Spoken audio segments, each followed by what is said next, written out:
Welcome to the Catbird Quilts. I'm Kathy Martin and I have a lot to say about how to get the most fabric out of a men's dress shirt.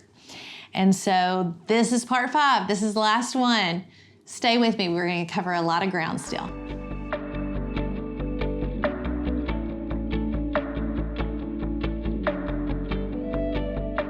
We are on the final video of my 5-part series on how to get the most fabric out of a men's dress shirt. I know when you started, you thought there's no way that she can make 5 videos or even more than 1 video about breaking down a men's shirt, but I proved you wrong. I proved you wrong.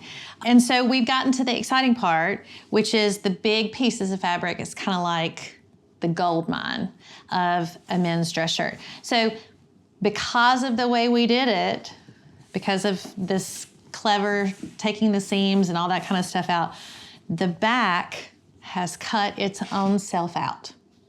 It's already done. So as soon as you cut the yoke out, you have this huge piece of fabric from the back. This gives me so much life, how much fabric this is. You gentlemen out there that have a little more girth and have great taste in fabric, you are my people. I wish that I could just give you my address and you don't donate them, don't take them to the thrift store, don't go to the Goodwill, send them directly to me. We haven't really talked about the fact that a lot of times this is just a simple sage green shirt. A lot of times there's these beautiful fabrics, vibrant colors, in XL, double XL, and triple XL shirts. And obviously the bigger the shirt, the more fabric. This is a double XL, and I want you to see before we move on to the front. So we talked about in our previous video, we talked 2 previous videos ago, I think it was part 3, we talked about how much fabric is in the sleeve. And I used this fat quarter folded in half, which is a fat 1/8. So I'm gonna unfold this piece of fabric that I bought at my local quilt store, because I do still buy really nice fabric too, especially if I find a pattern I like. So this is a fat quarter. This is 18 inches by 22 inches. I actually measured it. And so they cut it pretty true. So you can see when I hold this up, just how much fabric that is. So it's all of a fat quarter, and then probably 4 to 5 inches by 20 to 24 inches on one side and the same on the other, and then a fairly large piece at the bottom. That is a ton of fabric. That is a ton of fabric. Man, I love my large men, my big and talls that have good taste in shirts. They're my favorite. Oh, that was so Southern, wasn't it? They're my favorite. But they're my favorite. So the back is done. We don't have to do anything with it except for fold it up and put it in our stash to use in quilting or whatever project. So it's done. And what that leaves us with now is 2 pieces. These are the front 2 pieces. So this is the one with the pocket and the buttonholes. And then this is our side that had the buttons in it. And again, you know, we talked about in the very first video that there's some benefit in taking the buttons out so you have some options. And here's where I'm going to talk about one of those options. So because I cut that out and because we cut the seams away, you can unfold that placket and get another, so that's 1 inch, that's 1 inch, another 2 inches of fabric. If you are a quilter, you know that binding strips are generally 2.5 inches, sometimes more. And so that's almost a whole strip of binding right there. So if I decided I really liked this fabric and wanted to use it as binding, I could just cut strips of fabric right along there and get a lot of strips out of it. So that's the reason for that. Sometimes you get a shirt. In this shirt, it wasn't a whole lot of extra, and we had a lot to begin with because it was a double XL shirt.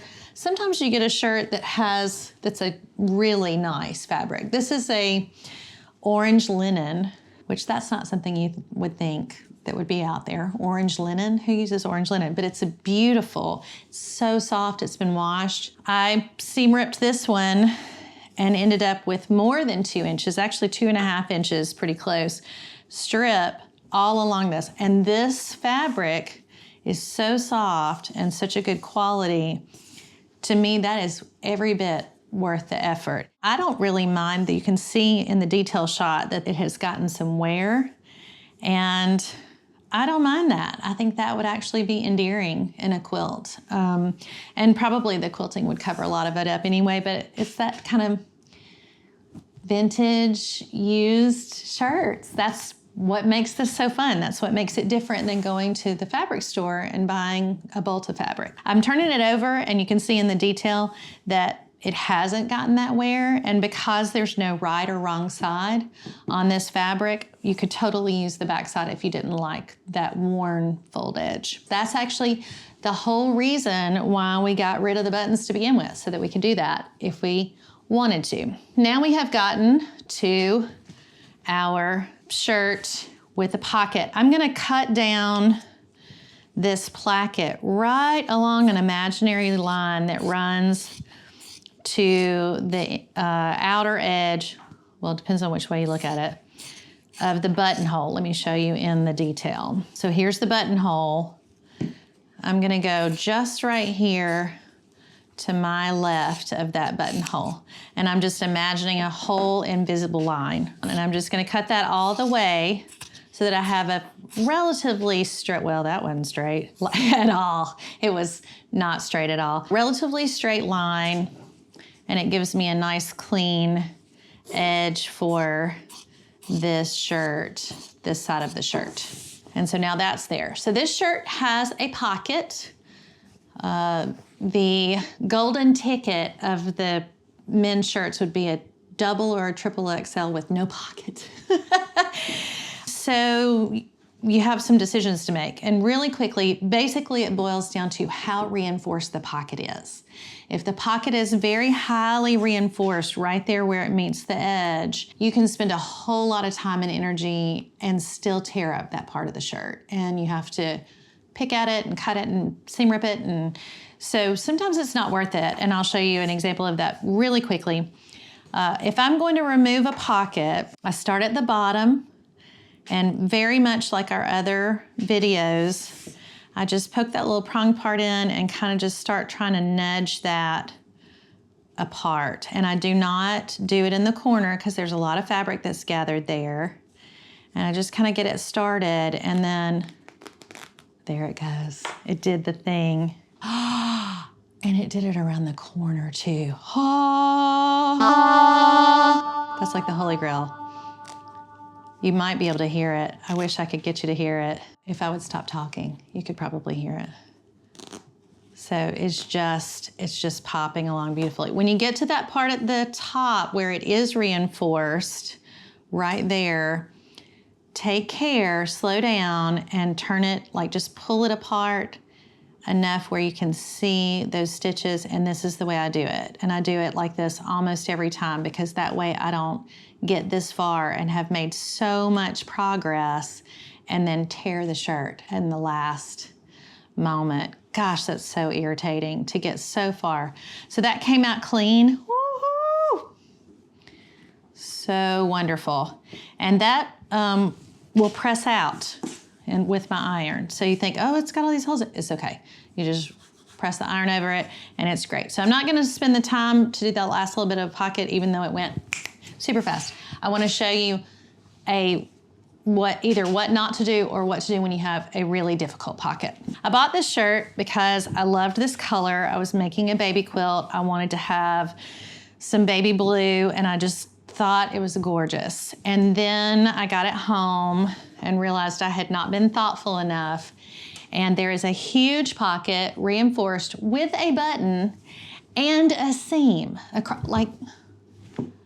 what was I thinking?